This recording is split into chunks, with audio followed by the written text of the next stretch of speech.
Praise the lord, praise the lord, praise the Lord.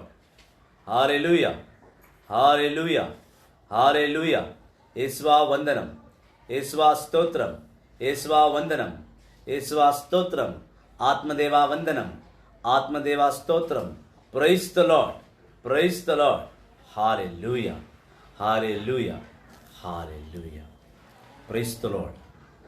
Welcome to the voice of Christ. క్రీస్తుని స్వరానికి ఈరోజు ప్రత్యేకంగా Christmas కూడిక, Christmas కూడికకి మీరందరూ స్వాగతం. ఈరోజు మొట్టమొదటి దినం. Today we are in the first day of Christmas online convention is welcoming you all to the divine presence of God. The mighty God, the glorious God has invited you all to know the truth and a truthful and a successful Christmas, what it means.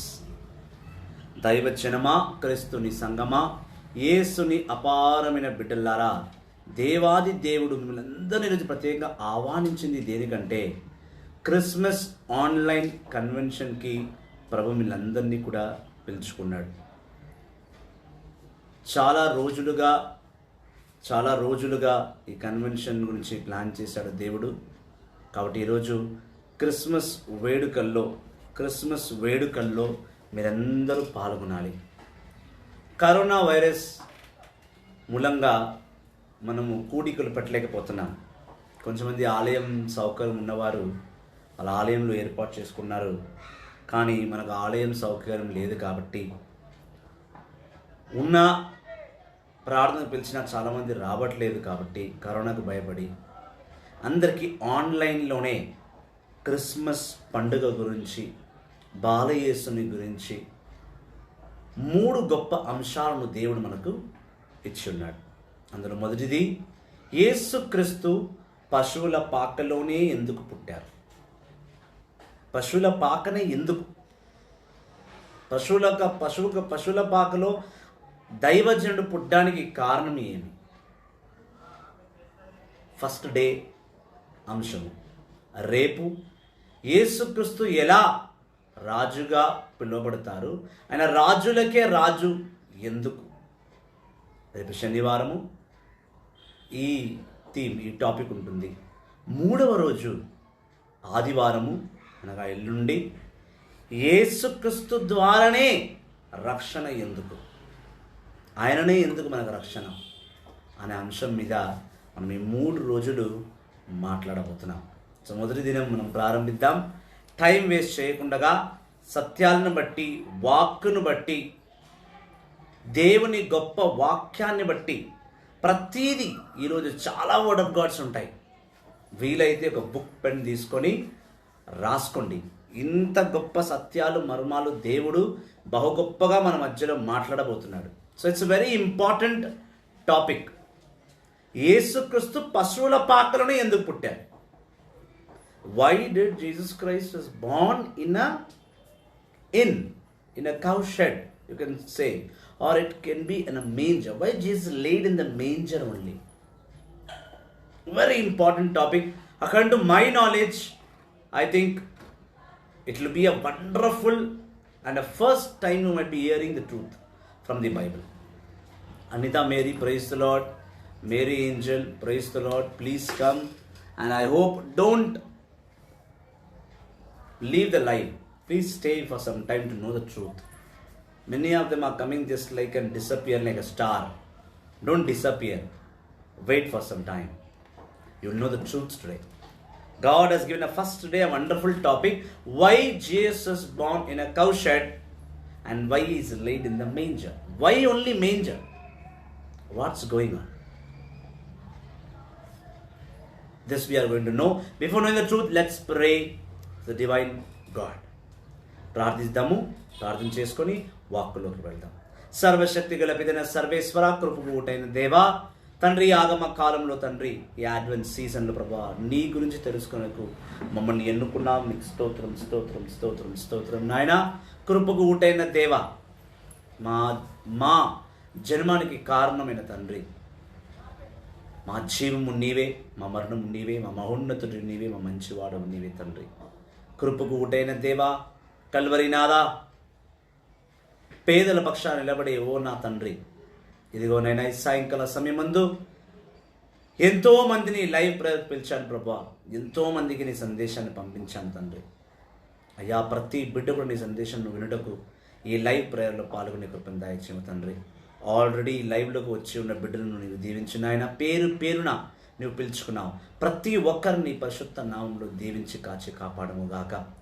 ఈరోజు నేర్చుకోబోతున్న సత్యాలన్నీ కూడా వారు హృదయంలో నాటుకొని, Christmas అంటే ఇంత గొప్పదా, క్రిస్మస్లో ఉన్న గొప్ప విషయాలు మేము నేర్చుకున్నాం, ఈరోజు మేము ప్రభు యేసుని గురించి తెలుసుకున్నామని గొప్ప సంతృప్తి సత్యం వాళ్ళు నిలిచిపోనుగాక. తండ్రి, నీ కృప, నీ మహిమ, నీ కరుణతో సైతాన్ మమ్మల్ని డిస్టర్బ్ చేయకుండా, మాకు ఏ పని లేకుండా, టెక్నికల్గా వైఫైలో కానీ నెట్ డాటాలో కానీ ఏ ప్రాబ్లం రాకుండా, కరెంటు పోకుండా సమస్తము సర్వము నీ ఆధీనంలో ఉంచుకో తండ్రి. వాక్కును బోధించేటప్పుడు నాయన నన్ను నీ పరిశుద్ధ నామంలో నడిపించండి నాయన. వాక్కును వినేటప్పుడు తండ్రి ప్రతి బిడ్డను కూడా నీ ఆత్మతో అభిషేకించండి తండ్రి. నీ వాక్కు మాత్రమే వినే కృపను దయచేయం ప్రభా. తండ్రి, ఇక్కడ గుమిగున్న బిడ్డని ఆశీర్వదించు. నీ పవిత్రమైన రక్తము చే శుద్ధీకరించి పాపాలన్నీ తొలగించి నీ పవిత్ర ఆత్మచేయములను బలపరచమని మా నాథుని యేసుక్రీస్తు నామములో ప్రార్థిస్తున్నాము తండ్రి. ఆమేన్, ఆమేన్, ఆమేన్. Our Father in heaven, holy be your name. Your kingdom come, your will be done on earth as it is in heaven. Give us this day our daily bread, and forgive us our trespasses, as we forgive those who trespass against us. And lead us not temptation, but deliver us from all evil. పరలోకమందున్న మా యొక్క తండ్రి, మీ నామం పూజింపబడునుగాక, మీ రాజ్యం వచ్చునుగాక, మీ చిత్తం పరలోకం నెరవేరినట్టు భూలోకమందు నెరవేరునుగాక. నానాటికి కావలసిన మా అన్నం మాకు నేటికి ఇవ్వండి, మా యొద్ద అప్పపడ్డ వారిని మేము మన్నించినట్లు మా అప్పులను మీరు మన్నించండి, మమ్మల్ని శోధన ప్రవేశించకుండా కీడు నుండి రక్షించండి. ఆమేన్. My small request, those who are already in live, please share this live on your timeline. I request Rani, Munna, Mary Anjanil, Mary Anita Mary and Maria Angel. Please, Anita Mary garu, Sister Anita Mary, Sister Mary Angel and Sister M Rani Munna. Please మీ ముగ్గురు ఈ లైవ్ని share చేయండి, ఎందుకంటే ఇది చాలా చాలా చాలా important అయిన టాపిక్. నాకు తెలిసి చాలామందికి ఈ సత్యం తెలియకపోవచ్చు, కాబట్టి సత్యాన్ని షేర్ చేయండి, ట్రూత్ని షేర్ చేయండి. So please share, it's my humble request. Please please. Welcome to Sameera. Praise the lord, praise the Lord. Welcome to the live.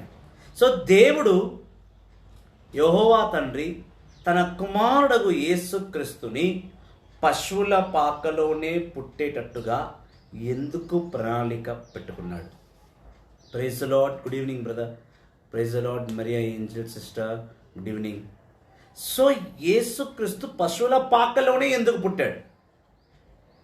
పశువుల పాకలో పుట్టింది కాక మేంజర్, ఆ మేంజర్లోనే ఎందుకు పెట్టబడ్డాడనేది ఈరోజు అంశం. So let us begin the topic in the name of Jesus. Matthew's Gospel, chapter 1, verses 18 to 24. I repeat, Matthew's Gospel, chapter 1, verses 18 to 24.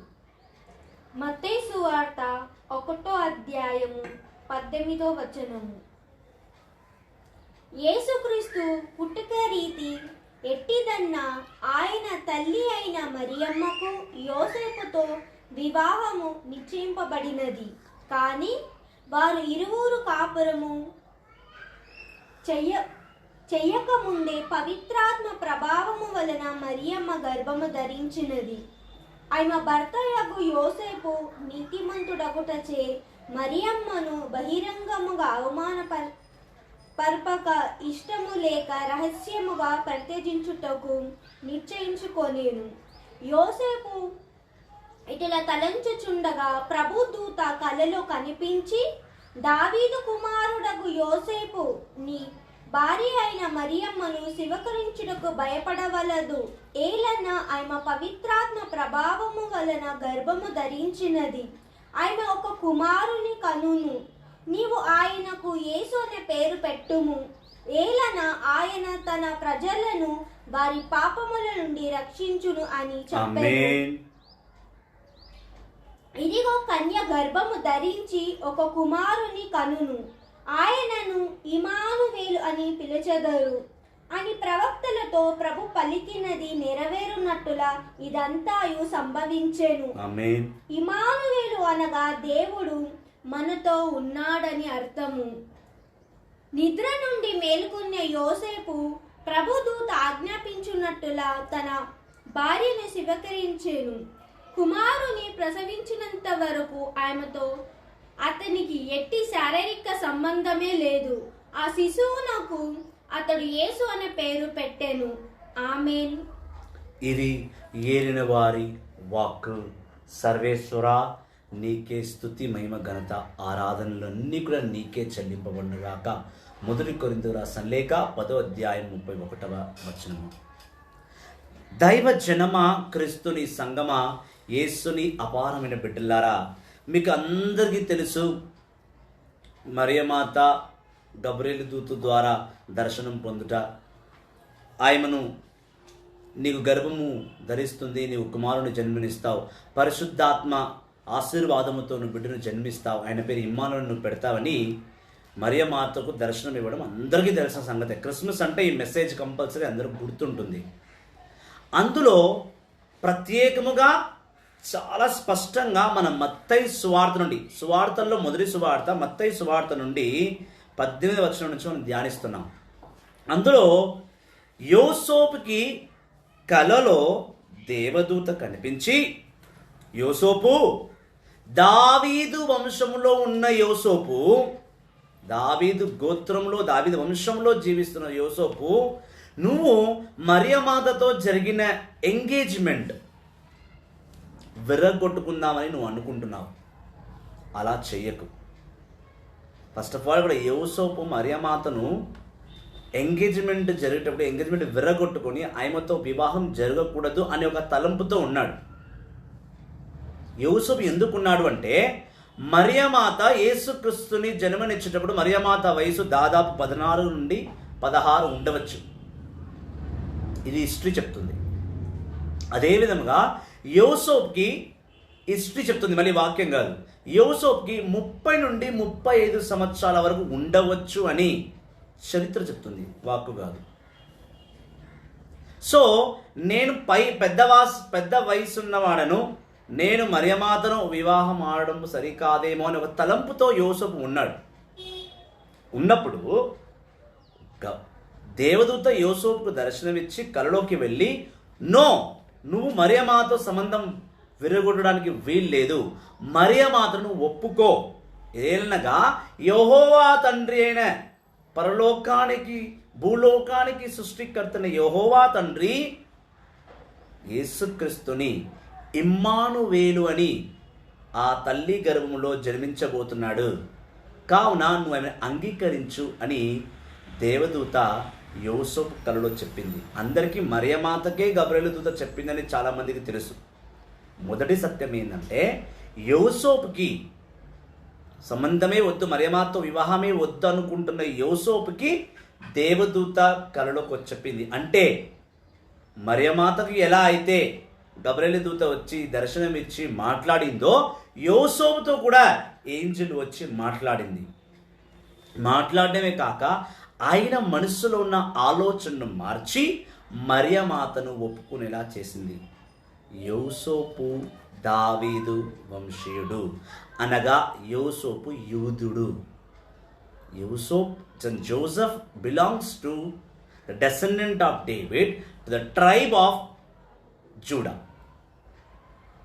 In 12 tribes, 12 గోత్రంలో యాకోబు, ఆదికాండము 30 అధ్యాయం ప్రకారము యాకోబు 4వ సంతానము యూదా. యూదా వంశమును గోత్రముగా మార్చాడు యోవా తండ్రి.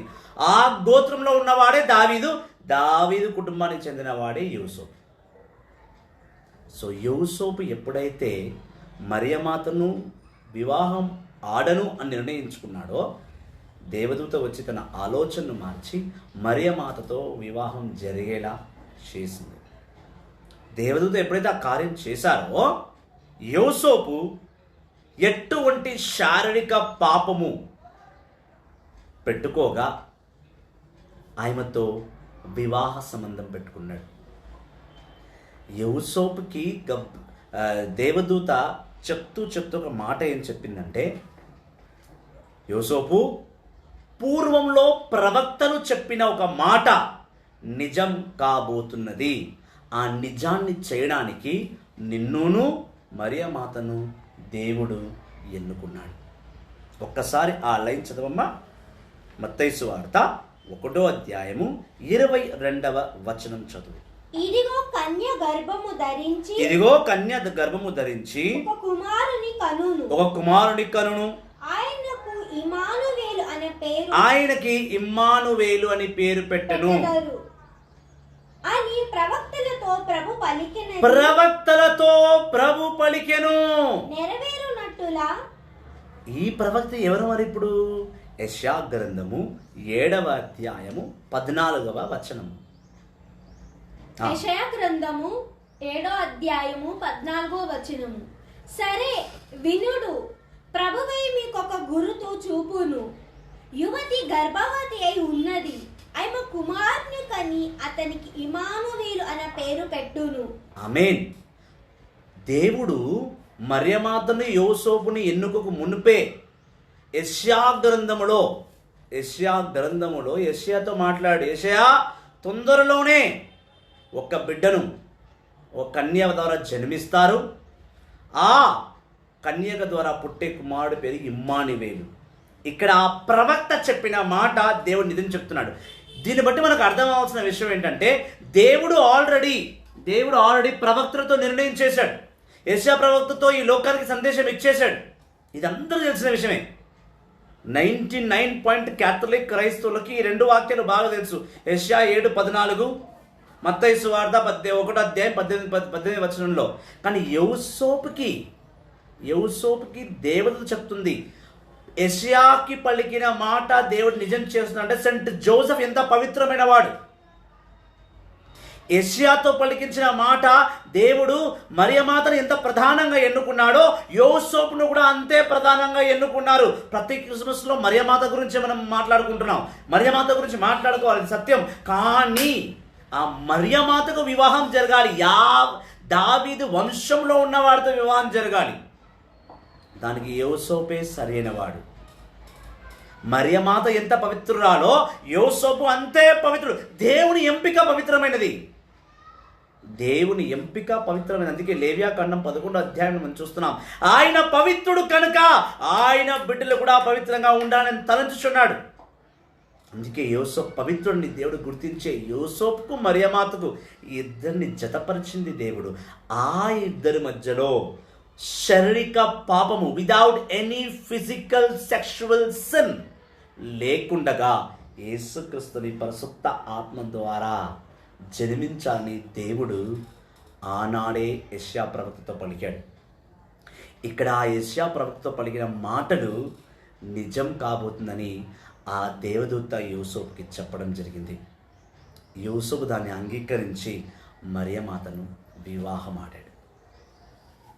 వివాహమాడి శారీరక పాపము లేకుండగా ఇమ్మానుయేలు యేసుకి జన్మ జరగబోతుంది. ఇక్కడ వరకు అందరికీ కామన్గా తెలుసు. ఇప్పుడు వీళ్ళు ఎక్కడ మరియమాతకు దర్శనమిచ్చాడు, ఎక్కడ మరియమాతకు దర్శనమిస్తే గబ్రియలు దూత దర్శనమిస్తే ఆయన బెత్లెహేముకి ఎలా వచ్చింది, బెత్లెహేములో యూదా పట్టణంలో బెత్లెహేములో పశువుల పాకలోనే ఎందుకు యేసుక్రీస్తు పుట్టాడనేది ఈరోజు ప్రధానమైన అంశం. మనం అక్కడికే వెళ్తున్నాం. లూకా సువార్త 2వ అధ్యాయము 1 నుండి 6వ ధ్యానిస్తాం. లూకా సువార్త 2వ అధ్యాయము 1 నుండి 6 లూకా సువార్త 2వ అధ్యాయము 1వ నుంచి 6వ వచనం వరకు. తన సమాజమందు జనాభా లెక్కలు సేకరింపవలేనని అగోసు చక్రవర్తి అధికారమునకు ఆజ్ఞ ఇచ్చెను. ఆ మొదటి జనాభా లెక్కలు సేకరణ కురేనియ సీమోను మండలాధిపతిగా ఉన్న కాలమున జరిగేను. అందులో పేరులు రాయించుకొనుటకు ప్రజలందరూ తమ తమ పట్టణములకు వెళ్ళిరి. యోసేపు దావీదు వంశస్థుడైనందున గలిలయ సీమలోని నజరేతు నుండి యూదా సీమలో ఉన్న దావీదు నగరమగు బెత్లెహేమునకు జనాభా లెక్కలో తమ పేరు చేర్చుకొనుటకై తనకు ప్రదానము చేయబడినట్టు గర్భవతి అయి ఉన్న మరియమ్మను కూడా వెంట పెట్టుకొని వెళ్ళెను. వారచట ఉన్నప్పుడు మరియమ్మకు ప్రవాస కాలము సమీపించెను. మరియమ్మ తన తొలిచూరు కుమారుని కని పొత్తిగుడ్డలో చుట్టి పశువుల తొట్టిలో పరుండబెట్టెను. ఏలన వారికి ఆ సత్రములో చోటు లేకుండెను. Praise the lord. హల్లెలూయా. లూకాసు వార్త 2వ అధ్యాయంలో ప్రధానంగా ఏం జరిగిందంటే, అగోత్సు అనే ఎంపైర్ అప్పట్లో బెత్లెహేం నగరాన్ని పరిపాలించువారు అగోసు, ఎంపైర్ అగోసు. తను రోమా చక్రవర్తి. పైగా కురేనేసు అనే వ్యక్తి సహెరా పట్టణానికి గవర్నర్. ఈ అగోసు సహెరా పట్టణానికి రాజుగా గవర్నర్గా ఉంటున్న వాడికి సందేశం ఏమిచ్చాడంటే, మొట్టమొదటి జనాభా లెక్క తీ. ఇప్పుడు ఈ యూదా పట్టణంలో, ఈ బెత్లెహేములో ఎంతమంది ఉన్నారో జనాభా లెక్కలు తీయమని ఆర్డర్ ఇచ్చాడు. ఇప్పుడు ఆదేశం ఇచ్చినప్పుడు యోసేపు బెత్లెహేములో లేడు, మరియమాత బెత్లెహేములో లేరు.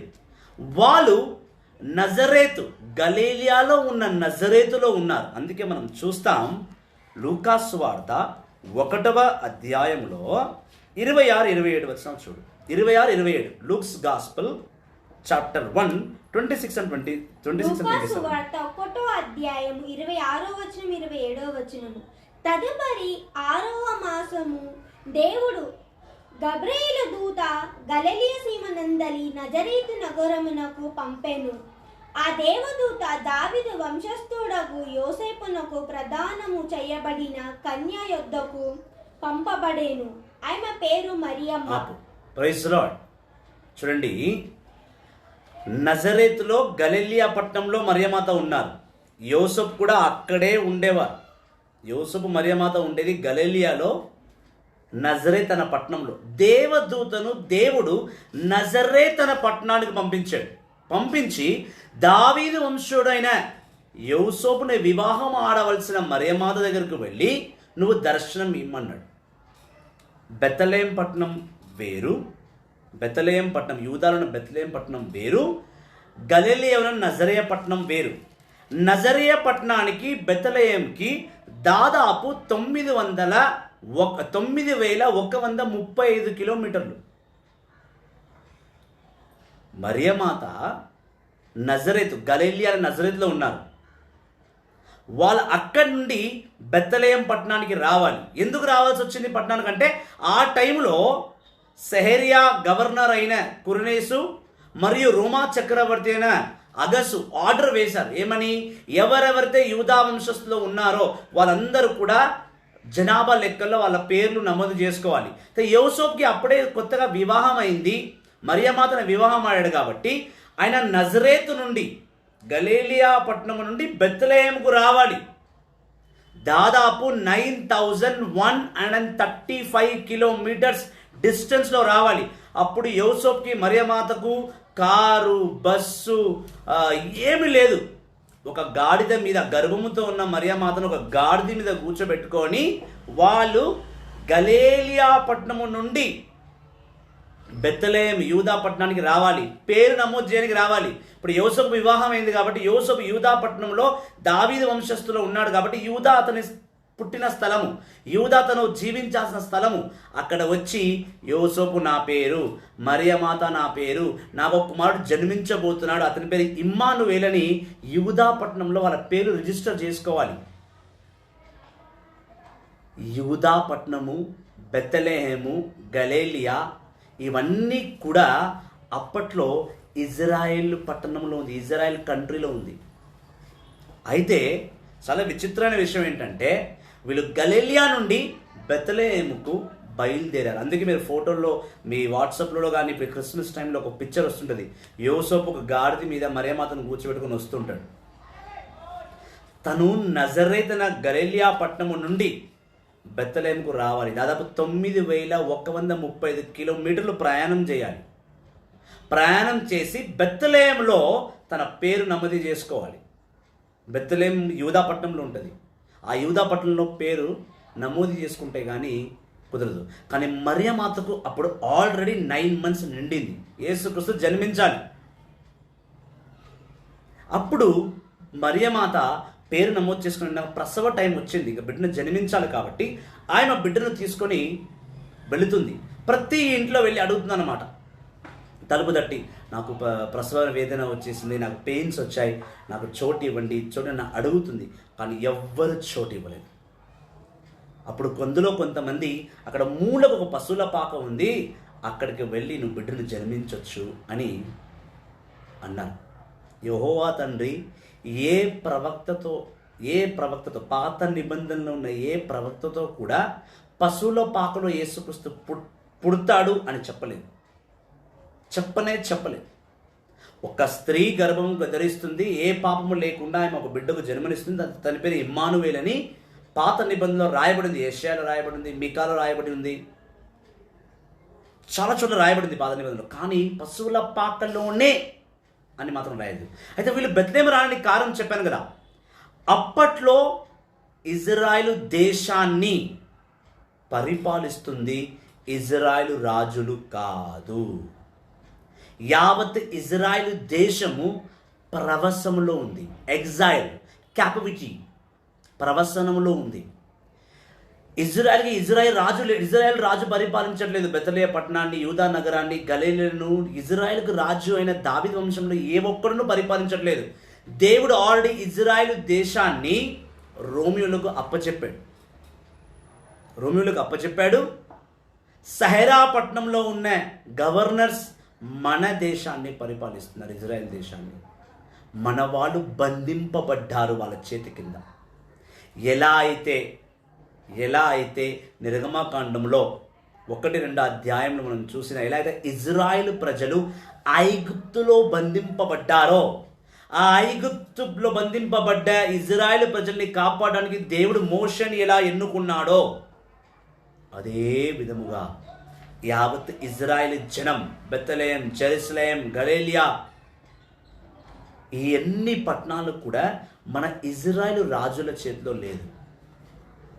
బాబిలోను రాజు, అగెస్తు రోమా చక్రవర్తి మరియు గవర్నర్ సెహరియా పట్టణంలో వారు మన ఇజ్రాయెల్ ప్రజల్ని పరిపాలిస్తున్నారు.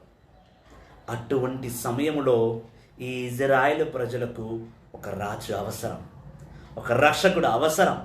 అందుకే దేవుడు మరియమాతను నజరేతు పట్టణం గలిలయను నజరేతు పట్టణం నుండి బెత్లెహేముకి నడిపించాడు. అయితే మరియమాతకు ఎవ్వరు చోటు ఇవ్వట్లేదు. ఎందుకు చోటు ఇవ్వట్లేదు? ప్రసవించిస్తే తప్పు ఏంటి? ఎవరన్నా మరియమాతకు చోటు ఇవ్వచ్చు కదా, ఇవ్వరు. ఎందుకంటే యావత్తు ఇజ్రాయెల్ ప్రజలు అప్పట్లో మోషే ధర్మశాస్త్రానికి కట్టుబడి ఉన్నారు. లేవ్యాకాండము 12వ అధ్యాయం చూస్తాం. From the Old Testament, from the book of Leviticus, chapter 12. లేవ్యాకాండం 12వ అధ్యాయము. ప్రభు మోషేను ఇజ్రాయేలుతో చెప్పమనిన సంగతులివి. ఏ స్త్రీ అయినా ప్రసవించిన మగబిడ్డను కనిన ఎడల తను ఋతువతి అగునప్పటి వలె 7 రోజులు శృతి కోల్పోవును. 8వ నాడు శిశువునకు సున్నతి చేయవలయును. ఆమె రక్తస్రావము శుద్ధి చెందుటకు ఇంకాను 33 దినములు పట్టును. Amen. Praise the lord. Praise the lord. యావత్ ఇజ్రాయెల్ ప్రజలు అప్పటికే మోషే ధర్మశాస్త్రం, దేవుడిచ్చిన ధర్మశాస్త్రం ప్రకారం ఇజ్రాయెల్ ప్రజలు జీవిస్తున్నారు. అయితే ఎవరు కూడా ఇంట్లో బిడ్డను ప్రవశిస్తే అది చెడు, అది దేవునికి ఇష్టం లేదు. ఎందుకంటే ఒక స్త్రీ బిడ్డను జన్మించిన తర్వాత ఆమె మంత్లీ పీరియడ్స్కి గురి అవుతుంది. ఇది అందరూ తెలిసిన విషయమే.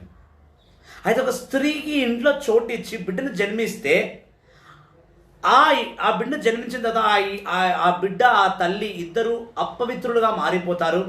వీళ్ళకు చోటిస్తే మా ఇల్లు కూడా అపవిత్రంగా మారిపోతుంది. మోషే ధర్మశాస్త్రం ప్రకారం ఒక స్త్రీ ఒక మగబిడ్డకు జన్మనిస్తే 7 రోజుల దాకా దేవుని ఆల్టర్ దగ్గరికి పోకూడదు. ఇల్లు కంప్లీట్ అన్క్లీన్గా ఉంటుంది, అశుద్ధిగా ఉంటుంది ఇల్లు. పైగా 33 రోజులు ఆ స్త్రీ పీరియడ్స్లోనే ఉంటుంది, మంత్లీ పీరియడ్స్లోనే ఉంటారు ఆవిడ. అలాంటి స్త్రీకి నేను చోటిస్తే నా ఇల్లు ఎక్కడ అపవిత్రం అయిపోద్దేమో, దేవుడు నాతో ఎక్కడ ఆగ్రహం చెందుతాడేమో అని ఇజ్రాయెల్ ప్రజల్లో ఏ కుటుంబం కూడా మరియమాతకు చోటు ఇవ్వలేదు. మరియమాత యోసేపు ప్రతి బెత్లెహేముకి వాళ్ళ పేరు నమోదు చేయడానికి వచ్చారు. జనాభా లెక్కలో పేరు నమోదు చేయడానికి వచ్చినప్పుడే ఆమెకు డెలివరీ టైం అయింది. అది దేవుని చిత్తం, అది దేవుని చిత్తం. ఆయన బెత్లెహేములోనే పుట్టాలి, పశువుల పాకలోనే పుట్టాలి, అది దేవుని ప్రణాళిక. అయితే ఆమె ఇంటింటికి వెళ్ళి యోసేపు మరియమాత కొంచెం చోటు ఇవ్వండి, నేను బిడ్డను జన్మిస్తా అంటే ఎవరు చోటు ఇవ్వలేదు. ఎందుకు చోటు ఇవ్వలేదంటే అప్పట్లో ఇజ్రాయెల్ ప్రజలు అందరూ కూడా మోషే ధర్మశాస్త్రాన్ని పాటిస్తున్నారు. ఎవరు కూడా మరియమాతను యోసేపుని వెళ్ళగొట్టాలని కాదు.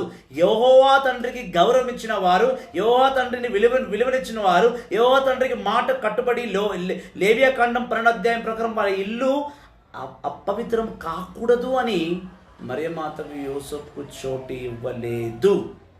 అందుకే మరియమాత ఒక పశువుల పాకలోకి వెళ్ళి యేసుక్రీస్తుకి జన్మనిచ్చింది. యేసుక్రీస్తు పుట్టిన వెంటనే ఆయన ఒక తెల్లటి బట్టలో చుట్టి ఆ పశువుల పాకలో ఆయన ఒక మేంజర్లో పెట్టడం జరిగింది. మేంజర్ అంటే అక్కడ ఉన్న ఒక పశువులకు గడ్డి పెట్టే ఒక కట్టది బౌల్. ఆ బౌల్ని శుద్ధి చేసి ఒక తెల్ల బట్టలో చుట్టి యేసుక్రీస్తుని ఆ గంపలో పెట్టింది. ఇప్పుడు ఈ పశువుల పాకకు వద్దాం మనం. పశువుల పాక అంటే అందులో చూడండి, ఆవులు కట్టేసి ఉంటాయి, గాడిదలు కట్టేసి ఉంటాయి, హార్సెస్ గుర్రాలు కట్టేసి ఉంటాయి, ఒక చోట షీప్స్ గొర్రె పిల్లలు కట్టేసి ఉంటాయి. ఒక్క పశువుల పాకలో, అదే పశువుల పాక అంటున్నాం. పశువులు ఉండేది ఒక గుడిస. పశువులు అంటే 4 రకాల పశువులు ఉన్నాయి. అందులో కౌస్ ఉన్నాయి, షీప్స్ ఉన్నాయి, హార్సెస్ ఉన్నాయి, క్యామెల్స్ కూడా కొన్ని చోట్ల ఉన్నాయి. అందుకే మీరు మీ ఇంట్లో క్రిబ్ పెడతారు. క్రిబ్ని బాగా గమనించండి. చూడండి, క్రిబ్ సెట్ కొంటే ఆ క్రిబ్ సెట్లో కవ్వు ఉంటుంది, ఒక హార్స్ ఉంటుంది, క్యామెల్స్ ఇస్తాడు, 3 కింగ్స్తో పాటు క్యామెల్స్ ఇస్తాడు, 2-3 షెపర్డ్స్ని చూస్తాం, ఒక దేవదూతను చూస్తాం మనం. పశువుల పాకలో ఎందుకనంటే ఈ ప్రజలు ఎవరు కూడా, ఇజ్రాయేల్ ప్రజలు వాళ్ళ ఇల్లు అపవిత్రం కాకూడదు. లేవియాకాండం 12వ అధ్యాయం మోషే ధర్మశాస్త్రం ప్రకారం ఇల్లు అపవిత్రం కాదు కాబట్టి పశువుల పాకకు పంపించేశాడు. ఇప్పుడు పశువుల పాకనే ఎందుకు అనేది మనం చూస్తాం. పశువుల పాకలో మనం ఏం గమనిస్తాం? ముఖ్యంగా పశువులన్నీ కట్టేసి ఉంటాయి, వాళ్ళకు గడ్డి వేసి ఉంటారు. అక్కడ మట్టి కాదు, గడ్డి వేసి ఉంటుంది. ఒక చిన్న గుడిసె, ఆ గుడిసెలో ఒక చోట గొర్రె పిల్లలు కట్టేసి ఉంటాయి, ఒక చోట హార్సెస్ గుర్రాలు కట్టి ఉంటాయి, కొన్ని చోట్ల ఆవులు కట్టి ఉంటాయి, కొన్ని చోట్ల క్యామెల్స్ కట్టేసి ఉంటాయి. అది పశువుల పాక. పశువుల పాక అంటే కంప్లీట్ యానిమల్స్ ఉండే షెడ్. ఆ షెడ్లో 4 రకాలమైన యానిమల్స్ ఉన్నాయి. ఆ 4 రకమైన యానిమల్స్కి తినడానికి బౌల్స్ ఉంటాయి. ఆ బౌల్స్లో ప్రత్యేకంగా వాళ్ళకి ఎండిపోయిన గడ్డి, పచ్చగడ్డి పెట్టడం జరుగుతుంది. పచ్చగడ్డి కొన్ని దాంట్లో, ఎండిపోయిన గడ్డి కొన్ని దాంట్లో పెట్టబడుతుంది. పచ్చగడ్డి అంటే ఎక్కడ ఉంటుంది అక్కడ వేసేసి ఉంటుంది. ఎండిపోయిన గడ్డి అంటే ఎక్కడంటే అక్కడ వేసి ఉంటుంది. కానీ పచ్చిగా ఉన్న గడ్డి మాత్రము కొన్ని బౌల్స్లో పెట్టడం జరుగుతుంది. ఆ బౌల్స్లో కరెక్ట్గా వచ్చి ఆ జంతువులు తినాలి. ఎండిపోయిన గడ్డి అన్ని వేదలు అన్ని చోట్ల వేసేసే ఉంటుంది. కానీ గ్రీన్గా ఎండిపోని ఉండి గ్రీన్ ప్యాక్చర్స్, గ్రీన్ గ్రాస్ మాత్రం, గ్రీన్ లీవ్స్ అన్నీ ఒక బౌల్లో వేసి పెట్టుంటుంది. మరియమాత అక్కడ జన్మించిన తర్వాత యేసుక్రీస్తుని ఎక్కడ పడుకోబెట్టాలో తెలియదు. అందుకే ఆమె ఆ గొర్రె పిల్లలు తినే ఆ గడ్డి అంతా కింద వేసేసి ఆ బౌల్ని తీసుకొచ్చి శుద్ధి చేసేసి అందులో యేసుక్రీస్తుని చుట్టి ఆ మేంజర్లో పెట్టడం జరిగింది. ఇది పశువుల పాకకున్న సత్యం. అయితే ఆ పశువుల పాకలో ఆ గొర్రె పిల్లలు తినాల్సిన ఆ బౌల్లోనే, ఆ వుడన్ బౌల్లోనే ఎందుకు మరియమాత యేసుక్రీస్తుని పడుకోబెట్టిందట? ఎందుకు కింద పడుకోబెట్టకూడదు, లేదా ఎందుకు ఒళ్ళ వేసుకోకూడదు చాలాసేపు వరకు? ఎందుకు అందులోనే ఎందుకట? ఎందుకనంటే అక్కడ ఉన్న కట్టివేయబడ్డ అన్ని జంతువులు కూడా ఆ బౌల్లో ఉండాల్సిందే తినాలి. ఆ బౌల్కి అంత ఇంపార్టెన్స్. పచ్చగడ్డికి ఎండిన గడ్డికి ఉన్న వ్యత్యాసము చూపించడానికి అక్కడ ఆ కట్ట వుడన్ బౌల్ పెట్టడం జరిగింది. ఆ బౌల్లో మరియమాత ఎందుకు యేసుక్రీస్తుని పడుకోబెట్టిందంటే యేసుక్రీస్తు ఈ లోకానికి జీవపు రొట్టెగా వచ్చాడు. ఆయనని మనమందరం తినబోతున్నాం. ఇప్పుడు ఆ పశువుల పాకుండా ఈ గొర్రెలు, ఈ ఆవులంతా కట్టివేసిన ఎవరు తెలుసా? అది మనమందరినీ కూడా రోమా చక్రవర్తి సహేరియా రాజా బందీగా తీసుకుపోయాడు. మనం పక్షులు కట్టబడి ఉన్నాం. ఆ కట్టబడ్డ వారందరూ విడిపించబడాలి అంటే మనకు రక్షకుడు అవసరం. మనకు రక్షకుడు అవసరం అంటే మన శరీరానికి, మన ఆత్మకు జీవపు రొట్టె కావాలి. ఆ జీవపు రొట్టె యేసుక్రీస్తు. అందుకే యేసయ్య స్వయముగా అంటున్నాడు, యోహాను సువార్త 6వ అధ్యాయము 35వ వచనం. Johne's gospel chapter 6 verse 35 clearly says, యోహాను సువార్త 6వ అధ్యాయం 35వ వచనం. అందుకు యేసు, నేని జీవ ఆహారమును, నా యొద్దకు వచ్చువాడు ఎన్నటికీ ఆకలిగొనడు, నన్ను విశ్వసించువాడు ఎన్నడూను దప్పికగొనడు. Amen, amen, hallelujah, praise the lord, praise the lord. యేసయ్య అన్నాడు, నేను పరలోకం నుంచి వచ్చిన జీవపు రొట్టెను. నా వద్ద వచ్చిన వాడు, నన్ను భుజించిన వాడు ఎవడును ఉపవాసం ఉండడు. నన్ను భుజించిన వాడు, నా రక్తాన్ని తాగేవాడు ఎవడును దప్పికగా ఉండడు. యేసయ్య జీవపు రొట్టె. ఆ పశువుల పాక ఇజ్రాయేల్ పట్టణం. ఆ పశువులందరూ కూడా ఇజ్రాయేల్ ప్రజలు కట్టివేయబడ్డారు. ఆ కట్టివేయబడ్డ వారికి జీవపు ఆహారముగా యేసయ్య వచ్చాడు. అందుకే పశువులు మేసే ఆ గడ్డిలో ఉన్న మేంజర్లో జీవపు ఆహారమని యేసుక్రీస్తుని మరియమాత పెట్టడం జరిగింది. దైవజనమా, యేసుక్రీస్తు పశువుల పాకలో పుట్టడానికి ఇంత లోతైన అర్థం ఉంది. అప్పట్లో ఉన్న ఇజ్రాయెల్ ప్రజలు ఇజ్రాయెల్ రాజుల ద్వారా పరిపాలింపబడట్లా. రోమా చక్రవర్తుల వద్ద సహేరియా గవర్నర్ ద్వారా రూల్ చేయబడుతున్నాడు. రోమా చక్రవర్తి ద్వారా పరిపాలింపబడుతున్నారు. ఈ బంధనాల్లో ఉన్న వారికి విడుదల కావాలి. ఆ విడుదల కావాలంటే యేసుక్రీస్తు ఒక్కరి వల్లనే సాధ్యం. పశువుల వలె ఇజ్రాయెల్ ప్రజల్ని కట్టుకొని తీసుకెళ్ళిపోయాడు రోమా రాజు. మూర్ఖుడు, సహేరియా పట్టణంలో ఉన్న కొనీసు అనే గవర్నర్ నయవంచకుడు ఇజ్రాయెల్ ప్రజల్ని బంధనాల్లోకి తీసుకెళ్ళిపోయాడు, ప్రవాసంలోకి తీసుకెళ్ళిపోయాడు, ఎగ్జైల్లోకి తీసుకెళ్ళిపోయాడు. వీళ్ళని విడిపించాలి. వీళ్ళకు ఆత్మీయ ఆహారం అవసరం. ఇజ్రాయెల్ ప్రజలు దేవుని కోల్పోయారు, దేవునికి వ్యతిరేకమైన పాపాలు చేశారు. అందుకే యెషయా గ్రంథం 50 అధ్యాయము 50 చాప్టర్ వర్స్ 1 చెప్తుంది. Isaiah chapter 50 verse 1. ఐజాయా పుస్తకం నుండి 50 అధ్యాయం 1వ వచనం చదవమ్మా.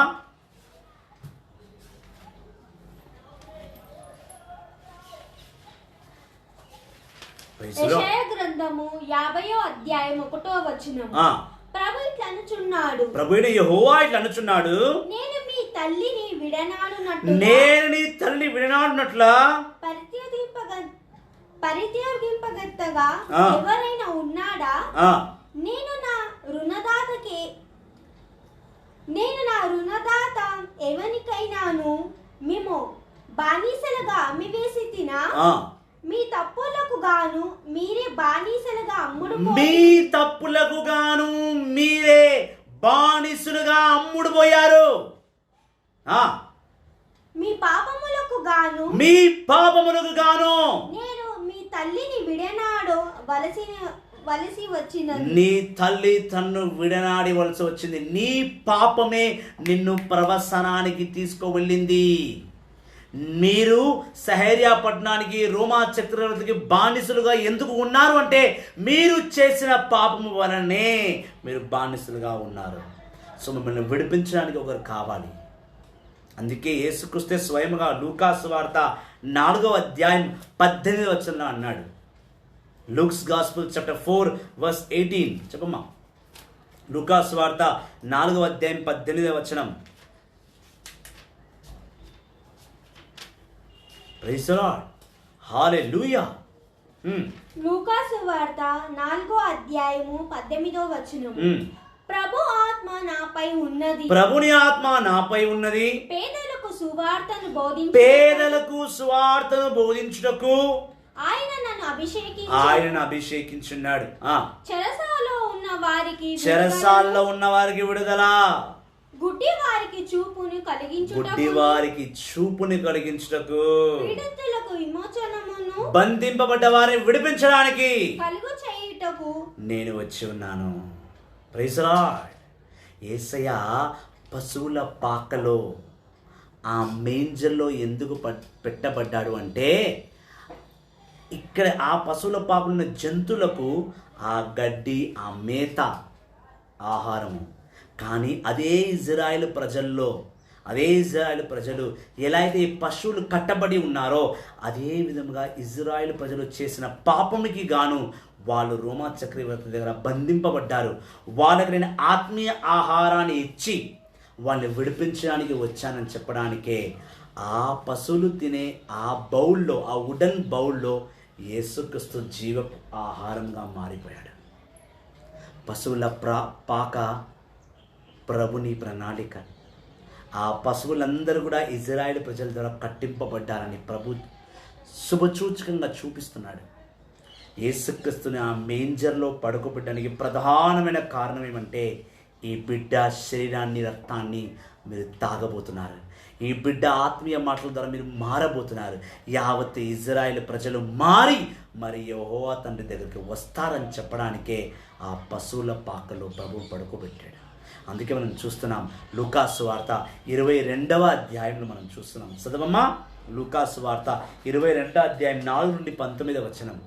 లూకా సువార్త 22వ అధ్యాయము 4వ వచనం. అతడు బయటకు వెళ్ళి నరబట్టలను, ఆలయ అధికారులను కలుసుకొని తను యేసును వారి చేతికి ఎటుల అప్పగింపబడినచో చెప్పాను. వారు సంతోషించి అతనికి కొంత ధాన్యమిచ్చుటకు సమసించుతీరి. కావున అతడు అంగీకరించి ఆయనను వారికి అప్పగించుటకు జన సమూహము లేని 14వ వచనం చదువు. ఓకే, చాలా పెద్దగా అయిపోతుంది. 14వ వచనం చదువు. లూకా సువార్త 22వ అధ్యాయం 14వ వచనము. ఆ గడియ వచ్చినప్పుడు యేసు శిష్యులతో భోజనమునకు కూర్చుండెను. అప్పుడు ఆయన వారితో, నేను శ్రమలను అనుభవించుటకు ముందు మీతో ఈ పాస్కా భోజనము భుజింపవలయునని ఎంతో ఆశించి తిని, ఏలనా దేవుని రాజ్యములో ఇది నెరవేరు వరకు నేను దీనిని మరలా రుచి చూడను అనేను. అప్పుడు ఆయన పాత్రమును అందుకొని కృతజ్ఞత స్తోత్రములు చెల్లించి దీనిని తీసుకొని మీరు ప్రాణము చెయ్యుడు. ఏలనా ఇది మొదలు దైవరాజ్యము వచ్చే వరకు ఈ ద్రాక్షారసమును నేను చవి చూడనని మీతో చెప్పుచున్నాను అనేను. అప్పుడు యేసు రొట్టెనందుకొని కృతజ్ఞత స్తోత్రములు చెల్లించి దానిని తుంచి వారికి ఒసగుచు, ఇది మీ కొరకు అప్పగింపబడేను నా శరీరం. ఆమేన్. యేసుక్రీస్తు పశువుల పాకలో ఆ జంతువులు తినే ఆ పచ్చగడ్డి బౌల్లో యేసుక్రీస్తుని పెట్టినప్పుడు ఆయన జీవపు ఆహారము. యోహాను సువార్త 6వ అధ్యాయము 35వ వచనము. అదే జీవపు ఆహారం అని చెప్పినప్పుడు అదే విధంగా లూకా సువార్త 22వ అధ్యాయంలో తన శరీరాన్ని రొట్టెగా చుంచి తన శిష్యులకు ఇచ్చి నన్ను భుజించండి అన్నాడు ఆయన. పశువుల పాకలో గడ్డిని భుజించువారు ఆ పశువులు. ఇజ్రాయేలు ప్రజలుగా ఉన్న మనం రోమా చక్రవర్తి దగ్గర బంధింపబడి ఉన్నాం. ఇజ్రాయేల్కి రాజు లేడు. ఆ సహరియా పట్టణం అయిన గవర్నర్ అయిన కొర్నేసు ఇద్దరు కలిసి ఆ రాజ్యాన్ని పరిపాలిస్తున్నప్పుడు ఆ రాజ్యంలో ఉన్న ఇజ్రాయేల్ ప్రజలను విడిపించడానికి దేవుడైన యెహోవా తన ఏకైక కుమారుని యేసుక్రీస్తుని ఈ లోకానికి జీవపు రొట్టెగా పంపించాడు. ఏలనగా ఈ జీవపు రొట్టెను ఈ గొర్రెలు, ఇజ్రాయేల్ గొర్రె పిల్లలు తినాలి. మనుషులుగా ఉన్న మనం గొర్రెపిల్లు. అందుకే దేవకుమారుని యేసుక్రీస్తు యోహాను సువార్త 10వ అధ్యాయంలో 1 నుండి 4వ వచనం వరకు అన్నాడు, ఇదిగో వీరు నా గొర్రె పిల్లలు, వీరు నా మాట విందురు, మా మాట విని నా త్రోవలో నడుదురు, ఏనగా నేను ఒక మంచి కాపరిని అన్నాడు. ఇజ్రాయేలు గొర్రెల మంది అయిన మనల్ని నడిపించడానికి ఆయన ఒక మంచి కాపరిగా పశువుల పాకలో పుట్టాడు. బంధింపబడ్డ ఆ జంతువులు, బంధింపబడ్డ ఆవు, మేక, గొర్రెపిల్ల ఎలా అయితే వచ్చి ఆ బౌల్లో వేయబడ్డ పచ్చని మేతను తినడానికి ఎలా వస్తారో అలా ఇజ్రాయేల్ ప్రజలందరూ కూడా ఆ యేసుక్రీస్తు జీవపు ఆహారంగా ఉన్న యేసుక్రీస్తును భుజించి ఈ ఇజ్రాయేల్ ప్రజలు మారాలి, పాపము నుంచి విడిపించబడాలి అనేదే యెహోవా తండ్రి ప్రణాళిక. అందుకే ఆ పశువుల పాక. అందుకే మనం ప్రతి క్యాథలిక్ క్రిబ్ సెట్ కంపల్సరీ పెడతాం. అంతెందుకు, ప్రాటెస్టెంట్లు విగ్రహాన్ని ఆరాధనే చేయరు. అటువంటి ప్రాటెస్టెంట్ చర్చెస్లో కూడా పశువుల పాక పెట్టి విగ్రహాలను పెట్టి వాళ్ళు ఇదే యేసుక్రీస్తు జన్మ రహస్యము, ఇక్కడనే యేసుక్రీస్తు పెట్టడని విగ్రహాలు పెట్టి మరి చూపిస్తారు. విగ్రహారాధన చేయని, ఎప్పుడు విగ్రహారాధన చేయని ప్రొటెస్టెంట్ వాళ్ళు కూడా వాళ్ళ చర్చ్ బయట పశువుల పాకల గుడిసె వేసి ఆ గుడిసెలో యేసుక్రీస్తును, మరియమాతను, యోసేపును అందరిని పెట్టి వీళ్ళు ఇలా పుట్టారు అని కంటికి కన్ని బళ్ళ చూపిస్తారు. ఇప్పుడు ఈ క్రిబ్సెట్ క్రియేట్ చేసిన వారు ఎవరు? అందరు క్రిబ్సెట్ పెడతారు. క్రిబ్సెట్ ఫస్ట్ ఫౌండర్ ఎవరు? ఈ క్రిబ్సెట్ ఇలా పెట్టాలని చెప్పి తరించిన వారు ఎవరు అంటే Saint Francis Xavier. Saint Francis Xavier the first Saint who created crib. ఆయన ఈ క్రిబ్ సిస్టమ్ని తీసుకొచ్చాడు. అందుకే మనం అందరం క్రిబ్ పెడతాం. క్రిబ్ పెడుతున్నామంటే ఆ క్రిబ్ ఊకనే పెట్టము. ఆ క్రిబ్కు ఒక అర్థం ఉంది. ఆ క్రిబ్ పెట్టిన తర్వాత అందులో ఉన్నవారంతా, అందులో జంతువులన్నీ ఉన్నాయి కదా, ఆ జంతువులన్నీ మనం ఈరోజు కూడా బంధింపబడ్డాం. పాపానికి బంధింపబడ్డాం, శాపానికి బంధింపబడ్డాం, క్రోధానికి, కోపానికి, మోహానికి బంధింపబడ్డాం. మనల్ని విడిపించడానికి ఆ యేసుక్రీస్తే మన ఇంట్లో పుట్టాడనేది ఒక నమ్మకంతో ఆ క్రిబ్ సెట్ పెడతాం. దైవ జనమా, క్రీస్తుని సంగమా, యేసుని అపారమైన బిడ్డలారా, లూకా సువార్త 2వ అధ్యాయము 2వ వచనం ప్రకారము చదవమా. లూకా 2:2. లూకా సువార్త 2వ అధ్యాయం 2వ వచనము. ఈ మొదటి జనాభా లెక్కలో సేకరణ కూరలేని సిరియా గవర్నర్, సిరియా మండలాధిపతి అయిన కుర్నేసు లెక్కలు వేయించాడు. ఇది ఎందుకు నేను పదే చదువుతున్నానంటే, మన ఇజ్రాయేల్ జనం అప్పుడు ఆ సహరియా పట్టణంలో ఉన్న వారి ద్వారా బంధింపబడి ఉన్నాం. ఆ బంధింపబడి ఉన్న వారిని విడిపించడానికి యేసుక్రీస్తు రక్షకుడుగా పుట్టాడు. దైవ జనమా, క్రీస్తుని సంగమా, ఇంతకీ ఇజ్రాయేల్ ప్రజలందరూ పాపం ఎందుకు చేశారంటారు? ఇజ్రాయేల్ ప్రజలు ఎందుకు బంధింపబడ్డారంటారు? యాక్చువల్లీ ఇజ్రాయేల్ ప్రజల్ని నడిపించడానికి దేవుడు ఒక బహు గొప్ప రాజుని ఎన్నుకున్నాడు. మొదటి సామువేలు 8వ అధ్యాయం చూసిన ఫస్ట్ సామ్యుయల్ 8వ అధ్యాయంలో ఈ ఇజ్రాయెల్ ప్రజలందరూ కూడా అప్పుడున్న సామువేలు ప్రవక్త దగ్గరికి వెళ్ళారు. వెళ్ళి, సామువేలు ప్రవక్త, నువ్వు ముసలివాడిగా మారిపోతున్నావు, మమ్మల్ని పరిపాలించడానికి ఎవరో ఒకరు కావాలి, కాబట్టి నువ్వు మాకు ఒక రాజుని ఎంపిక చేసి ఇవ్వమని వీరు కోరారు. సామువేలు కాలము వరకు ఇజ్రాయెల్ ప్రజలకి రాజు అనేవాడే లేడు. బైబిల్ పూర్తిగా చదివిన వారికి తెలియాలి, బైబిల్ చదవలేని వారు నేర్చుకోండి. ముందు ఆది కాండము నుండి సామువేలు గ్రంథం వరకు ఇజ్రాయెల్ ప్రజలకు నువ్వు ఒక్క రాజుని కూడా చూడవు. ఇజ్రాయెల్ ప్రజల్ని ప్రవక్తలే పరిపాలించారు, దైవ బిడ్డలు మాత్రమే వాళ్ళని నడిపించారు, మరొక రాజులే లేరు. ఇజ్రాయెల్ ప్రజలు స్వయముగా సామువేలు దగ్గరికి వెళ్ళి మాకు ఒక రాజు కావాలని కోరుకున్నారు. దేవుడికి ఇష్టం లేని కార్యం ఇది. అయినా దేవుడు ప్రజల మాట విని సామువేలు కూడా ముసలివాడుగా అయిపోతున్నాడని తెలిసి వాళ్ళకు ఒక రాజుని ఏర్పాటు చేశాడు. మొదటి రాజు ఇజ్రాయెల్కు మొదటి రాజు, ఇజ్రాయెల్ ప్రజలకు మొదటి రాజు సౌలు. ఇజ్రాయెల్ ప్రజలకి రాజు లేరు, వేరే దేశాలకు ఉన్నాయి. ఐగుప్తుకి, ఈజిప్షియన్స్కి కింగ్ ఉన్నాడు ఫరో, సహరియాకి పొనిసానిస్ ఉన్నాడు,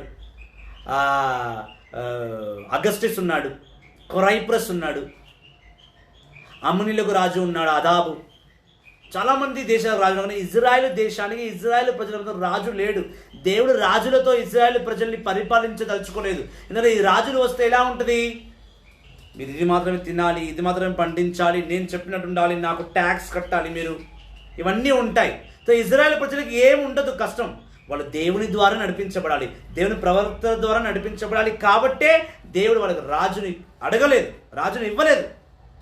కానీ ఇజ్రాయెల్ ప్రజలే మాకు రాజు కావాలని సామువేలు దగ్గర వెళ్ళి అడగగా సామువేలు వెళ్ళి ప్రార్థన చేశాడు. ఇప్పుడు దేవుడు సౌలుని మొదటి రాజుగా ఇచ్చాడు. సౌలుని మొదటి రాజుగా ఇస్తే ఆ సౌలు రాజ్యం వచ్చేంత వరకు, రాజు అయ్యేంత వరకు దేవుడు మాట విన్నాడు. కానీ ఎప్పుడైతే సౌలు రాజుగా మారిపోయాడో, రాజభోగం అనుభవిస్తున్నాడో, దేవుని విడిచిపెట్టేశాడు. అందుకే దేవుడు రెండవ రాజైన దావీదుని ఎన్నుకున్నాడు. దావీదు కూడా ఒక పశువులు మేసే ఒక కాపరి, పశువుల కాపరి, పశువుల్ని మేపుకునేవాడు. చాలా యంగ్ ఏజ్లో దావీదుని దేవుడు ఎన్నుకున్నాడు, ఆయన రాజును చేశాడు.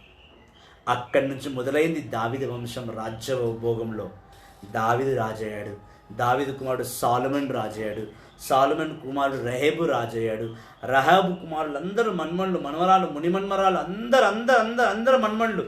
ఆ దావీదు వంశంలో పుట్టిన ప్రతి ఒక్కడు రాజయ్యాడు. కానీ కొంచెమంది రాజులు దేవునికి విధేయతగా ఉన్నారు. ఎజికాయ అనే రాజు దావీదు వంశంలో పుట్టినవాడు, దేవునికి గొప్ప బిడ్డగా జీవించాడు. కానీ అదే దావీదు వంశంలో దేవునికి వ్యతిరేకంగా వెళ్ళాడు. రెండవ రాజులు 25వ అధ్యాయం చూసాం. 2 Kings చాప్టర్ 25. చాలా ఓపికగా వింటే మనకు యేసుక్రీస్తు జన్మం వెనుక ఇంత ఉందా అనేది అర్థమవుతుంది. ఓపికగా వినకుండా అలా వచ్చి ఇలా వెళ్ళిపోతా నేను అంటే మాత్రం నీకు ఎన్నటికీ క్రిస్మస్ అర్థం కాదు. రెండవ రాజుల గ్రంథము 25వ అధ్యాయము. సిరియా అతని ఏలుబడి 9వ ఏట 10వ నెల 10వ నాడు నెబుకద్నెజర్ సర్వ సైన్యములతో వచ్చి యెరూషలేమును ముట్టడించెను.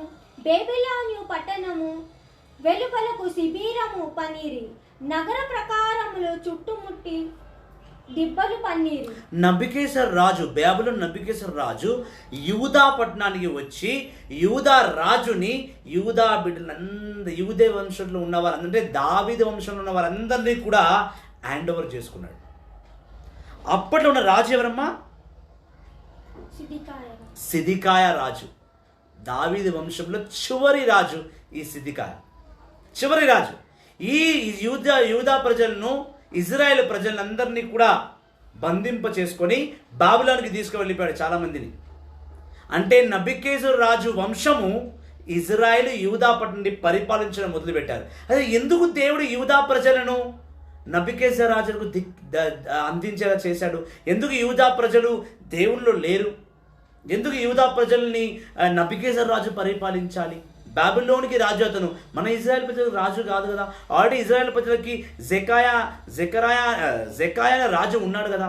వీడెందుకు శత్రు సైన్యమైన నబుకద్నెజరుకు లొంగిపోయాడు? 2వ దినచర్య 36వ అధ్యాయం చూస్తాం. 2 Chronicles chapter 36 we will see. Chapter 36 verses 22 to 24. మంచిగా వినాలి, ఈ వాచనం చాలా అవసరం. 2 Chronicles chapter 36 verse 22 onwards. 2వ దినచర్య 36వ అధ్యాయం 22వ వచనం. 2వ దినచర్య గ్రంథము 36వ అధ్యాయము 22వ వచనము.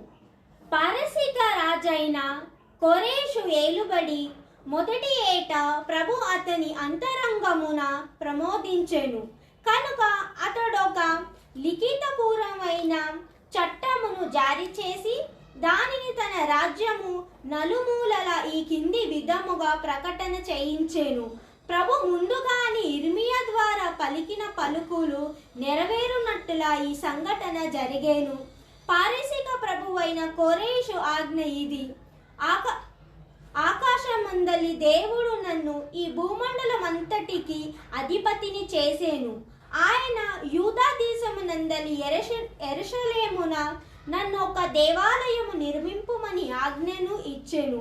మీలో ఎవరు ఆ ప్రభు ప్రజలై ఉన్నారో వారు బయలుదేరవచ్చును అని దేవుడైన యావే వారికి తోడ్పడను గాక.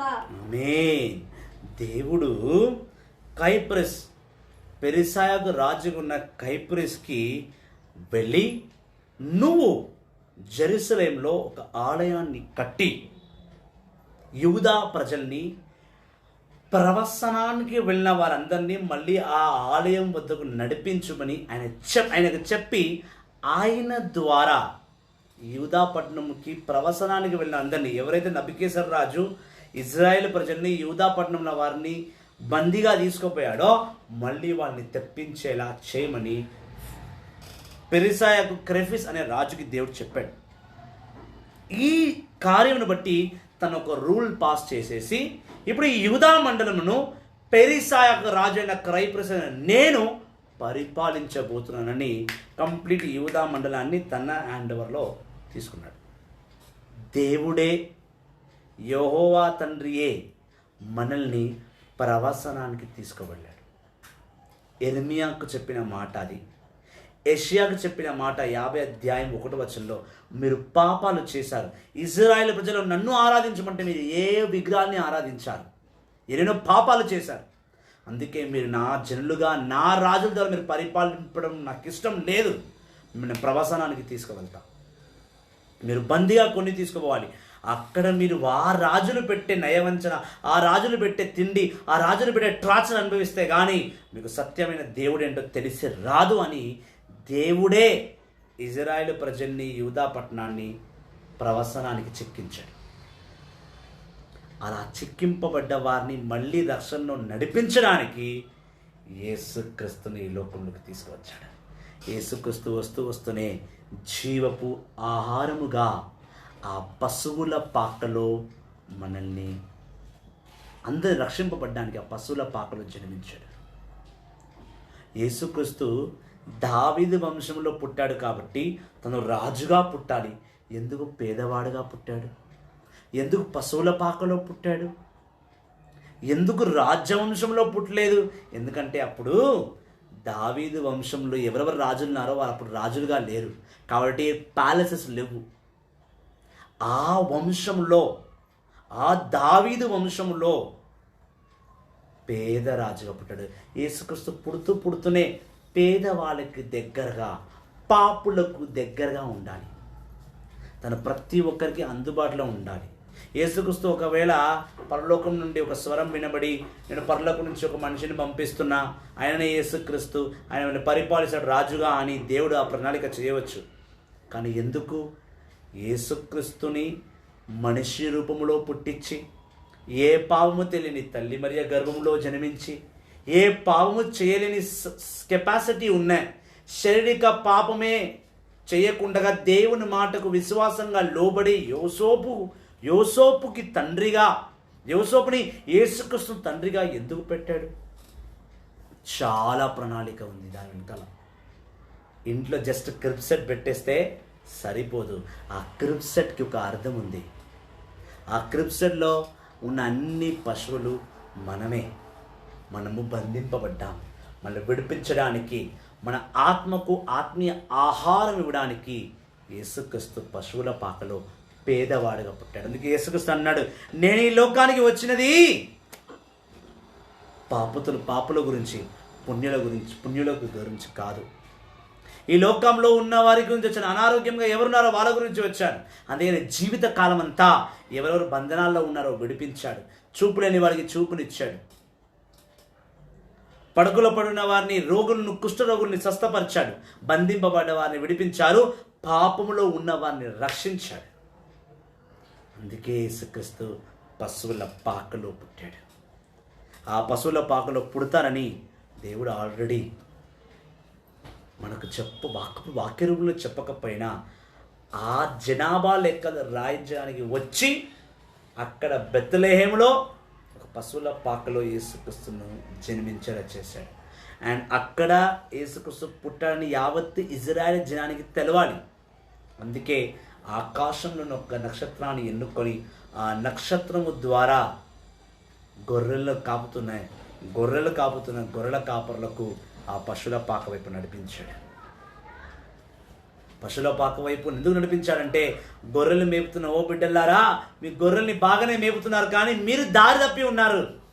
బాబిలోను రాజు కింద బంధింపబడి ఉన్నారు. మిమ్మల్ని రక్షించడానికి ఒక రక్షకుడు పశువుల పాకలో పుట్టాడు, వెళ్ళి చూసుకోపో అని ఆ నక్షత్రం వాడిని నడిపించింది. అందుకే మనం చూస్తున్నాం మికా 5వ అధ్యాయం 1-2 వచనంలో చూస్తున్నాం. మికా 5:1-2 మికా ప్రవక్త కూడా దేవుడు మాట్లాడి ఉన్నాడు.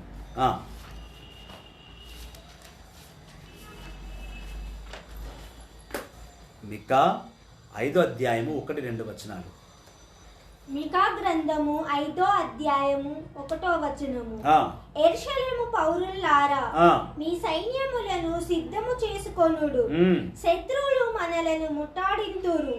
వారి ఇజ్రాయేలు న్యాయాధిపతిని కొరకు పంపెను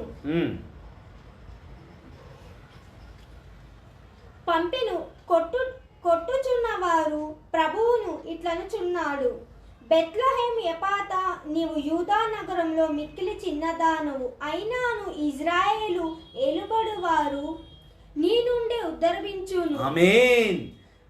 దేవుడు మిక్కాతో అంటున్నాడు, ఈ బెత్లెహేము ఎపారాయిము ఫస్ట్ పేరు. బెత్లెహేముకున్న ఫస్ట్ పేరు ఎపారాయిము.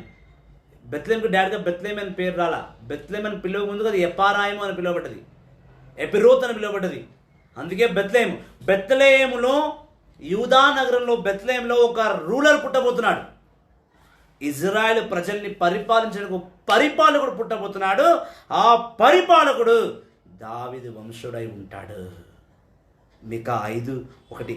అదేవిధంగా యెషయా గ్రంథం 9వ అధ్యాయం 6-7 వచనం చూస్తాం. ఐజాయా 9వ అధ్యాయం 6-7 వచనం చదువు. యెషయా గ్రంథము 9వ అధ్యాయం 6వ వచనము. ఏలన మనకొక శిశువు జన్మించెను, మనమొక కుమారుని బడసితిమి, అతడు రాజ్యభారము వసించును. ఆశ్చర్యకరుడు, సలహాదారుడు, బాలుడైన దేవుడు, శాశ్వతుడైన జనికుడు, శాంతికరుడైన రాజు అని అతనికి పేరుడు.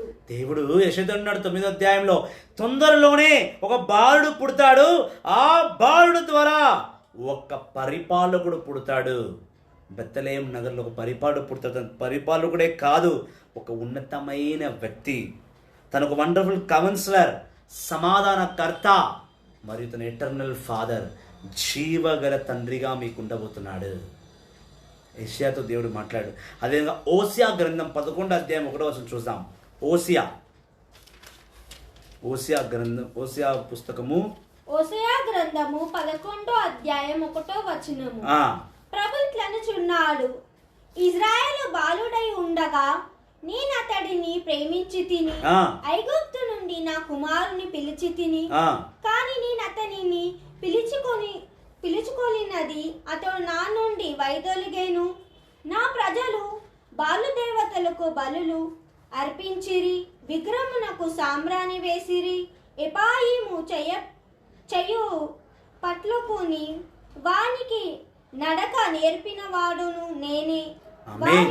దేవుడు అన్నాడు, ఎవరైతే పాపము చేత విగ్రహారాధన చేసుకుంటూ అవి చేసుకుంటూ ఇవి చేసుకుంటున్నారో అటువంటి వారి మధ్యలో అటువంటి వారిని మార్చుటకు నేను ఒక ఉన్నతమైన బిడ్డను జన్మించబోతున్నాడు. ఆ బిడ్డ వచ్చి మిమ్మల్ని కాచి కాపాడతాడు. అదే మనం ఇంకొక రెఫరెన్స్ ద్వారా చూస్తాం. ఇంకో ప్రవక్తతో కూడా దేవుడు మాట్లాడు. యెర్మీయా గ్రంథము 31వ అధ్యాయము 5వ వచనం. జెరమయా 31:5. ఇర్మియా గ్రంథము 31వ అధ్యాయము 5వ వచనము. మీరు తిరిగి సమరియా కొండల మీద ద్రాక్ష తోటలు నాటుదురు. నాటిన ఆ తోట కాయు ఫలితములను కరిగింతురు. దేవుడు అన్నాడు, మళ్ళీ ఈ ఇజ్రాయెల్ ప్రజలు, జెరమీయాతో అంటున్నాడు, మళ్ళీ ఇజ్రాయెల్ ప్రజలు సమరయ పట్టణం చేరుకుంటారు.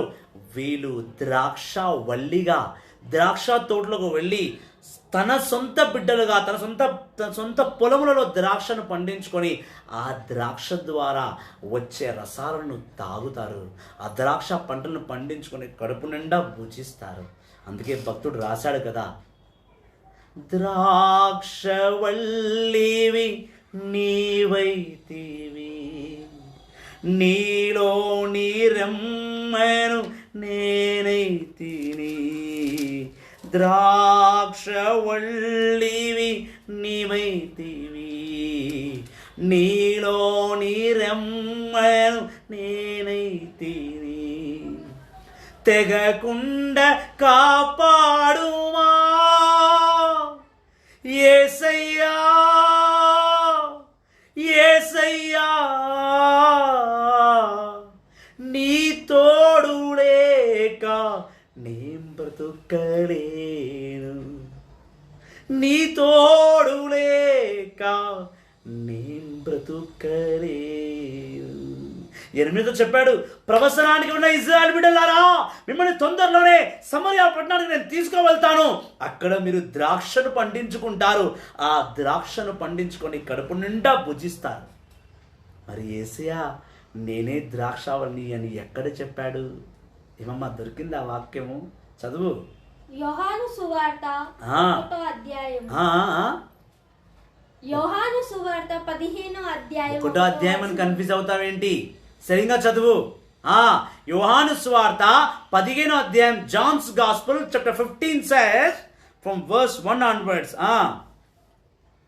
నేనే నిజమైన ద్రాక్షావల్లిని. నా తండ్రి వెత్సారమునకు నా యందు ఫలించిన ప్రతి రెమ్మను ఆయన తీసివేయును. ఫలించు ప్రతి రెమ్మను అధికముగా ఫలించుటకై ఆయన దానిని కత్తిరించును. యేసయ్య అన్నాడు, నేను ఈ లోకానికి వచ్చిన ద్రాక్షావల్లిని, నేనే ద్రాక్ష తోట, నేనే ద్రాక్ష పండు, నేనే మీకు శుభకరమైన వైన్గా మారబోతున్నా. నా తండ్రి, నేను ద్రాక్షావల్లిని కాబట్టి నా నుంచి వస్తున్న ప్రతి ఫలమును మీరు భుజింతురు. నన్ను దేవుడు చూస్తున్నాడు. ఈ ద్రాక్షావల్లి తోటకు దేవుడే కాపరి. యెహోవా తండ్రి అంట ద్రాక్షావల్లికి గార్డెనర్. ఇప్పుడు ఒక ద్రాక్షావల్లి తోట ఉందనుకోండి, దానికి ఒక వ్యక్తి ఉండాలి కదా. ఆ ద్రాక్ష పండ్లను మంచిగా పండించాలి, దాన్ని ఏ గొర్రెపిల్ల వచ్చి తినకుండా కాచి కాపాడుకోవాలి. సో యేసయ్య ద్రాక్షావల్లి. ఆయనను భుజించువారు, ఆయనను ఆరగించువారు, ఆయన రక్తాన్ని తాగేవారట యెహోవా తండ్రి రక్షింపబడి బిడ్డలంట. అందుకే యెహోవా తండ్రి అన్నాడు, నా నుండి ఏ బిడ్డ వచ్చి నాలో పాల్గొంటాడో వాడిలో ఉన్న అధికమైన కొమ్మలను రెమ్మలను యెహోవా తండ్రి కట్ చేస్తాడు. ద్రాక్షవల్లి ఎక్కువగా పండిపోయింది అనుకోండి, బరువు ఎక్కువైపోతే దాని తీగల్ని కట్ చేస్తాం. ద్రాక్ష పండును కట్ చేయం, ద్రాక్ష పండును వస్తున్న తీగలను, కొన్ని పనికిరాని తీగలను కట్ చేస్తాం. అట్లా ఇజ్రాయెల్ ప్రజల్లో ఉన్న పనికిరాని పాపాన్ని యెహోవా తండ్రి యేసుక్రీస్తు ద్వారా కత్తరిస్తున్నాడు. యెరెమయా ప్రవక్తతో దేవుడు చెప్పాడు 31వ అధ్యాయం 5వ వచనంలో, ఈ సమరియా పట్టణానికి నేను ఇజ్రాయేల్ ప్రజలను తీసుకొని పోతా, వీళ్ళు ద్రాక్షావల్లిగా ఉంటారు. ఆ ద్రాక్షావల్లి ఎవరో కాదు, యేసుక్రీస్తు. పశువుల పాకలో పుట్టిన యేసుక్రీస్తే ద్రాక్షావల్లి. పశువుల పాకలో ఆ పశువులు మేసే గడ్డిని మేసిన ఆ బౌల్లో పడుకోబెట్టిన యేసుక్రీస్తువే, ఆ బాలయేసువే జీవపు ఆహారం. దైవజనమా, పశువుల పాక ఉట్టిగా అట్లా పుట్టేలేదు. ఆ పశువుల పాకలో యేసుక్రీస్తు పుట్టాడంటే ఆ పశువుల పాక నుంచి మనం నేర్చుకోవాల్సింది చాలా ఉంది. లూకాసు వార్త 12వ అధ్యాయంలో 7వ వచనం దేవుడు అంటున్నాడు, నీ తల వెంట్రుకలలా నేను లెక్క పెట్టి ఉన్నాను అన్నాడు. మనుషులు మన తల వెంట్రుకలంతా దేవుడు లెక్క పెట్టాడంట. యెషయా గ్రంథం 61వ అధ్యాయంలో దేవుడు అన్నాడు, నేను ఎన్నుకున్నది నా బిడ్డగా, నువ్వు నా బిడ్డవు. సంఖ్యాకాండము 1వ అధ్యాయంలో దేవుడు ప్రతి ఒక్కరిని సంఖ్య వేసి చూసుకున్నాడు ఎంతమంది ఇజ్రాయేల్ ప్రజలు ఉన్నారని. ఇంత చూసిన దేవుడు యేసుక్రీస్తును పశువుల పాకలో ఎందుకు జన్మిస్తాడో మనకు అర్థం కాలేదా? క్రిబ్, పశువుల పాక అంటే అందున్న అన్ని పశువులు, అన్ని పశువులు ఉన్నాయో అన్ని పశువులు మనము ఒకరి చేత బంధింపబడి ఉన్నాం. బంధింపబడ్డ మనం విడిపించబడాలి. విడిపించబడాలంటే మనకు రక్షకుడు అవసరం. అందుకే యేసుక్రీస్తు రక్షకుడుగా, జీవపు ఆహారముగా, ద్రాక్షావల్లిగా పశువుల పాకలో పుట్టాడు. ఇది యేసుక్రీస్తు పశువుల పాకలో పుట్టడానికి గల కారణాలు. ప్రతి ఒక్కరూ పశువుల పాక అనగానే పశువుల పాకలో సందడే సందడి, మన రాజు పుట్టాడు సందడే సందడి, యేసయ్య పుట్టాడు సందడే సందడి అంటాం. ప్రతి ఒక్కరు క్రిస్మస్ సెలబ్రేట్ చేస్తాం. క్రిస్మస్ అంటే 4 విషయాలు కంపల్సరీ చేస్తాం. 1, ఇంటి బయట స్టార్, ఇంటి లోపల క్రిబ్. 3వది కొత్త బట్టలు. 4వది రుచికరమైన కుకీస్, మంచి పలహారాలు చేసుకోవాలి. ఈ 4 కాదు క్రిస్మస్ అంటే. పశువుల పాక అంటే ఏంటి? పశువుల పాకలోనే యేసుక్రీస్తు ఎందుకు పుట్టాడు? పుడితే యేసుక్రీస్తు ఎందుకు మేంజర్లోనే పెట్టబడ్డాడు? ఆయన మనకు జీవన ఆహారం కనుక. ఆ పశువుల పాకలో ఉన్న అన్ని జంతువులు మనము. అందుకే యేసుక్రీస్తు యోహాను సువార్త 10వ అధ్యాయంలో అన్నాడు, ఈ ప్రజలు నా స్వరం విందురు. ఈ ప్రజలు మన స్వరం విందురు. ఈ పశువుల పాకున్న అన్ని పశువులు నా స్వరం వింటాని యేసుక్రీస్తు చెప్పాడు.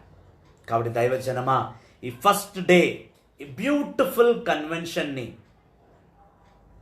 ఆన్లైన్ కన్వెన్షన్ని చాలా మీనింగ్ఫుల్గా దేవుడు నడిపించున్నాడు. దేవునికి స్తోత్రం. కాబట్టి ఈ వీడియోని షేర్ చేయండి.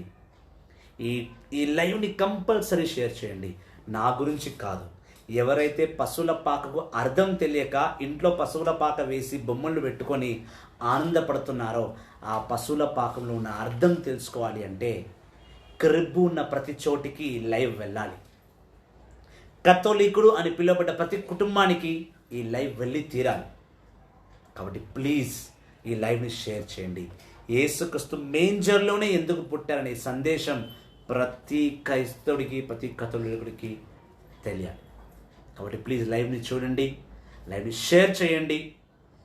ఎంతగా షేర్ చేస్తే అంతగా ఈ క్రిస్మస్ మెసేజ్ వెళ్తుంది.